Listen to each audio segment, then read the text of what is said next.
అదొక అందమైన మంచు కురుస్తున్న రాత్రి. డిసెంబర్ మాసం, క్రిస్మస్ పండుగ సమయం. దూరం నుంచి చూస్తే ఆ ఊరు ఒక వెలుగుల దీపంలా మెరిసిపోతోంది. వీధులన్నీ రంగురంగుల స్టార్స్, జిలుగుల క్రిస్మస్ ట్రీలు, ప్రతి ఇంటి ముందు చిన్న చిన్న కుటీరాలతో కళకళలాడుతున్నాయి. గాలిలో పండగ కేకులు కాలుతున్న సువాసన, చర్చి గంటల మోతలు, దూరంగా వినిపిస్తున్న కరోల్స్ పాటలు, అదంతా ఒక సంతోషకరమైన ప్రపంచం. కాని ఆ ఊరి చివర ఎవరూ అటువైపు వెళ్లడానికి కూడా ఇష్టపడని ఒక పాడుబడ్డ సందులో ఉన్న ఒక పెంకుటింట్లో మాత్రం నిశ్శబ్దం రాజ్యమేలుతోంది. ఆ ఇంట్లో కనీసం ఒక్క దీపం కూడా లేదు. కిటికీలోంచి వస్తున్న ఆ కాస్త వీధి దీపం వెలుతురులో నేలమీద కూర్చుని ఉన్నాడు థామస్. ఒకప్పుడు ఆ ఊర్లోనే కాదు, చుట్టుపక్కల గ్రామాల్లో కూడా థామస్ అంటే ఒక అద్భుతమైన చిత్రకారుడు. అతని చేతిలో బ్రష్ పడితే కాన్వాస్ మీద ప్రాణం లేచి వచ్చేది. రంగులతో అతను ఆడే ఆట చూసి అందరూ ఆశ్చర్యపోయేవారు. కాని అది గతం. కొన్నేళ్ల క్రితం సొంత రక్తం పంచుకు పుట్టిన తమ్ముడు, వాడు బాగుపడటం కోసం థామస్ తన సర్వస్వం త్యాగం చేశాడు. కాని అదే తమ్ముడు ఆస్తి కోసం దారుణంగా మోసం చేసి కట్టుబట్టలతో థామస్ను వర్షంలో ఇంటి నుంచి బయటకి గెంటేశాడు. ఆ రోజు రాత్రి కురిసిన వర్షం కంటే థామస్ కళ్లలోంచి వచ్చిన కన్నీరే ఎక్కువ. ఆ క్షణం అతని మనసులో ఒక రాయి పడిపోయింది. ఆ మోసం, ఆ కోపం అతని మనసులో ఒక అగ్నిపర్వతంలా రగిలిపోతూనే ఉంది. నాకింత అన్యాయం జరుగుతుంటే దేవుడెందుకు చూస్తూ ఊరుకున్నాడు, నాకెందుకు న్యాయం చేయలేదు అనే కసితో గుడిమెట్లు ఎక్కడం మానేశాడు. ప్రార్థన చేయడం పూర్తిగా వదిలేశాడు. దేవుడి బొమ్మలు గీసే ఆ చేతులు రంగుల పెట్టెను శాశ్వతంగా మూసేశాయి. అతని జీవితం కూడా ఆ చీకటి గదిలాగే శూన్యంగా మారిపోయింది. ఆ రోజు రాత్రి గజగజ వణికించే చలి. థామస్ ఒంటరిగా కూర్చుని పాత జ్ఞాపకాలను తలచుకుంటూ కుమిలిపోతున్నాడు. అప్పుడే తలుపు చప్పుడయింది. తలుపు తీస్తే బయట చర్చి ఫాదర్ గారు మంచులో వణుకుతూ నిలబడి ఉన్నారు. థామస్ అయిష్టంగానే ఆయనను లోపలికి రానిచ్చాడు. థామస్ అంటూ ఫాదర్ గారు అతని భుజం మీద చెయ్యి వేశారు. ఈసారి క్రిస్మస్కి చర్చిలో ప్రార్థనామందిరం మధ్యలో పెట్టడానికి యేసుప్రభువు శిలువ బొమ్మను నువ్వే వెయ్యాలి. ఎంతోమంది ఆర్టిస్టులను అడిగాను, కాని ఎవరిలోనూ ఆ జీవం కనిపించడం లేదు. నీ చేతులతో వేసిన బొమ్మలో ప్రాణం ఉంటుంది థామస్. ఆ ప్రభువు మొహంలో ఉండే ఆ జాలి, మన పాపాల కోసం తన ప్రాణాన్ని అర్పిస్తున్న ఆ అంతులేని ప్రేమ, దాన్ని చూస్తే ఎంతటి పాపికైనా కన్నీళ్లు రావాలి. అది నీ బ్రష్కు మాత్రమే సాధ్యం. దయచేసి కాదనకు. నా దగ్గర రంగులు లేవు ఫాదర్, నా మనసులో దేవుడు లేడు అని థామస్ కఠినంగా అన్నాడు. కాని తనని చిన్నప్పట్నించి పెంచిన ఫాదర్ గారి బలవంతం మీద ఆయన కళ్లలోని ఆశను చూసి కాదనలేక ఒప్పుకున్నాడు. మరుసటి రోజు మూలపడి ఉన్న కాన్వాస్ బయటకు తీశాడు. బూజుపట్టిన బ్రష్లను శుభ్రం చేశాడు. పాత రంగుల డబ్బాలు తెరిచాడు. బ్రష్ పట్టుకోగానే ఏళ్లనాటి జ్ఞాపకాలు ముంచుకొచ్చాయి. అతని చేతులు వణికాయి. అయినా బొమ్మ వేయడం మొదలుపెట్టాడు. అంతా చీకటిగా భయంకరమైన కారుమబ్బులతో నిండినట్టు గీశాడు. భారీ చెక్క శిలువను గీశాడు. చేతుల్లోకి దిగిన ఇనుపమేకులను, పగులుతున్న చర్మాన్ని, కారుతున్న రక్తపు చుక్కలను, నెత్తిమీద ముళ్ల కిరీటాన్ని, ఆ బాధతో కూడిన శరీరాన్ని అద్భుతంగా కళ్లకు కట్టినట్టు దించాడు. చూస్తే నిజంగానే ఒక మనిషి శిలువపై రక్తం ఓడుతున్నాడేమో అనిపించేంత రియలిస్టిక్గా వచ్చింది ఆ దేహం. కాని అసలు ఘట్టం వచ్చింది. యేసుప్రభువు కళ్ళు గీసే టైం వచ్చింది. థామస్ తన మనస్సును కేంద్రీకరించి కళ్ళు గీశాడు. కాని ఎన్నిసార్లు ట్రై చేసినా ఆ కళ్లలో ప్రేమ రావడం లేదు. ఆ కళ్లలో కేవలం తనలో ఉన్న కోపం, తమ్ముడిమీద ఉన్న పగ, లోకం మీద ఉన్న విరక్తి మాత్రమే కనిపిస్తున్నాయి తప్ప లోకాన్ని క్షమించే ఆ దైవత్వం అస్సలు కనిపించడం లేదు. రంగులు మార్చాడు, నీడలు మార్చాడు, గంటల తరబడి చెరిపి మళ్లీ గీశాడు. అతని కళ్ళు ఎర్రబడ్డాయి. తల పగిలిపోతున్నట్లుంది. కాని ఆ బొమ్మ కళ్లలో జీవం రాలేదు. ఒక రాతి విగ్రహం కళ్లలా ఉండిపోయాయి. థామస్కు విపరీతమైన విసుగొచ్చింది. నా వల్ల కాదు, నా లోపలంతా విషం నిండిపోయింది. నేను ప్రేమను ఎలా గీయగలను అంటూ కోపంతో చేతిలో ఉన్న బ్రష్ను నేలకేసి కొట్టాడు. కాన్వాస్ మీద ఉన్న బొమ్మను అలాగే వదిలేసి తలపట్టుకుని కూర్చున్నాడు. సరిగ్గా అప్పుడే బయట భయంకరమైన చలిగాలి. ఆ గాలి శబ్దాన్ని చీల్చుకుంటూ ఒక వణుకుతున్న స్వరం వినిపించింది. ఎవరో తలుపు తడుతున్నారు. థామస్ కోపంగా వెళ్లి తలుపు తీశాడు.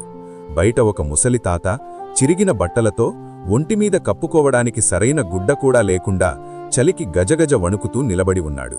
అతని కళ్ళు లోపలికి పోయి ఉన్నాయి. బహుశా రోజుల తరబడి తిండి తిని ఉండడు. అయ్యా, 2 రోజుల్నించి ఏమీ తినలేదు. ఆకలితో పేగులు మాడిపోతున్నాయి. ఈ మంచులో రాత్రంతా ఉంటే చలికి ప్రాణం పోయేలా ఉందయ్యా. తినడానికి ఒక ముద్ద, తలదాచుకోవడానికి కాస్త చోటియ్యండయ్యా అని దీనంగా 2 చేతులూ జోడించి అడిగాడు. ఇప్పటికే బొమ్మరాక తనలో తాను రగిలిపోతున్న థామస్ ఆ ముసలివాడిని చూడగానే అగ్గిమీద గుగ్గిలమైపోయాడు. పో, ఇక్కడ్నుంచి వెళ్ళిపో. ఇక్కడ నాకే దిక్కులేదు, నీకేం పెట్టాలి? నా సొంత తమ్ముడే నన్ను రోడ్డున పడేశాడు. దేవుడు నన్ను ఇలా అనాథలా వదిలేశాడు. నా బతుకే ఏడుస్తూ ఉంటే నీకేం సహాయం చెయ్యాలి నేను?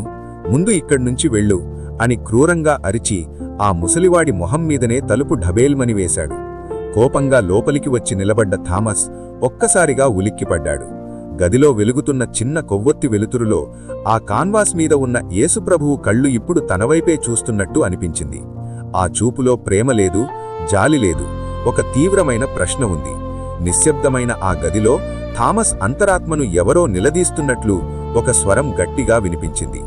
థామస్, నన్ను సిలువ వేసి నా చేతుల్లో మేకులు కొట్టి నన్ను చంపుతున్న వాళ్లను కూడా నేను ఆ సిలువమైనుంచే, తండ్రి, వీరేం చేస్తున్నారో వీరెరుగరు, వీరిని క్షమించు అని అడిగాను కదా. కాని నువ్వు ప్రాణం పోయేలా ఆకలితో చలితో నీ గుమ్మానికొచ్చిన ఒక ముసలివాడికి కనీసం నీళ్లు కూడా ఇవ్వలేని నువ్వు నా మొహంలో ప్రేమని ఎలా గీయగలవు?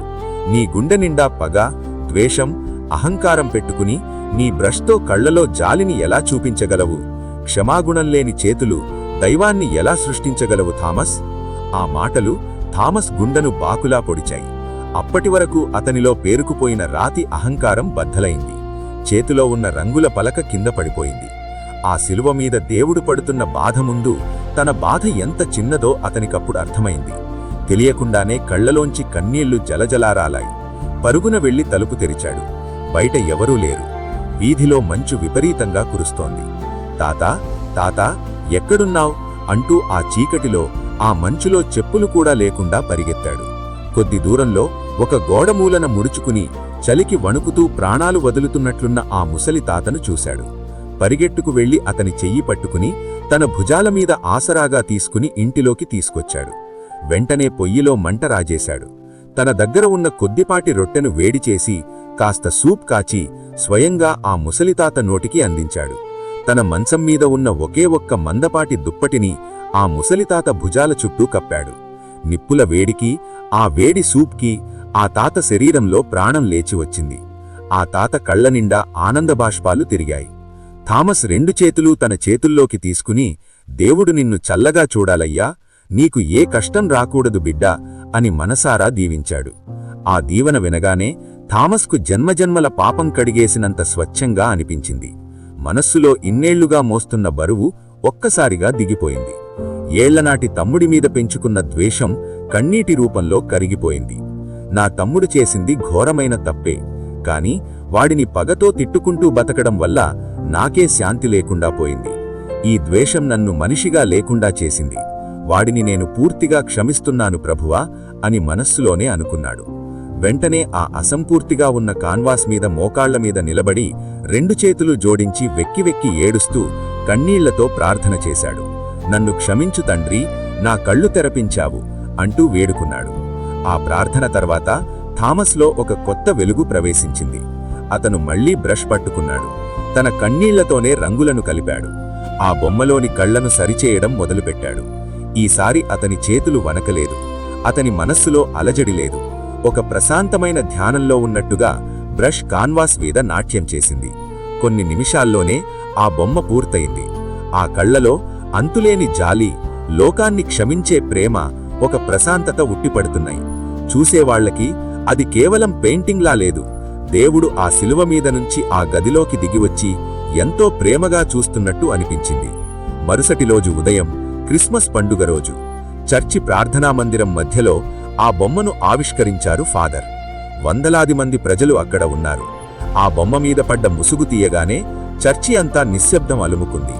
ఆ యేసుప్రభువు కళ్లలోని ఆ జాలిని, ఆ ప్రేమను చూసి ఫాదర్ గారితో సహా అక్కడ ఉన్న ప్రతి ఒక్కరి కళ్ళు చెమర్చాయి. కొందరైతే ఆ బొమ్మను చూస్తూ అలాగే మోకాళ్ల మీద కూర్చుని ప్రార్థన చేయడం మొదలుపెట్టారు. అక్కడ కాన్వాస్ మీద కేవలం రంగులు లేవు. ఒక మనిషి పశ్చాత్తాపం ఉంది, కన్నీళ్లు ఉన్నాయి. మనిషిని క్షమించడం వల్ల దొరికే దైవికమైన ప్రశాంతత ఉంది. థామస్ చర్చిలో ఒక మూల నిలబడి కన్నీళ్లు తుడుచుకుంటూ అందరితో కలిసి క్రిస్మస్ పాటలు పాడుతున్నాడు. అతని మొహంలో ఇప్పుడు పగలేదు, కేవలం పండుగ వెలుగు, నిండైన ప్రశాంతత ఉన్నాయి. ద్వేషం అనేది మనం రోజురోజుకు బరువు పెంచుకుంటూ మోసే ఒక పెద్ద రాతిశిల. అది ఎదుటివారికంటే మనల్నే ఎక్కువగా కృంగదీస్తుంది. కాని క్షమించడం అనేది దేవుడు మనకిచ్చే అద్భుతమైన వరం. అది మనసుకు రెక్కలిస్తుంది. శిలువను భుజాలపై మోసినవాడు గొప్పవాడు కాకపోవచ్చు, కాని ఆ శిలువపై మేకులు దిగుతూ భరించలేని కష్టంలో ఉండి కూడా తనను హింసించిన శత్రువున్నై సైతం ప్రేమించినవాడే దేవుడు.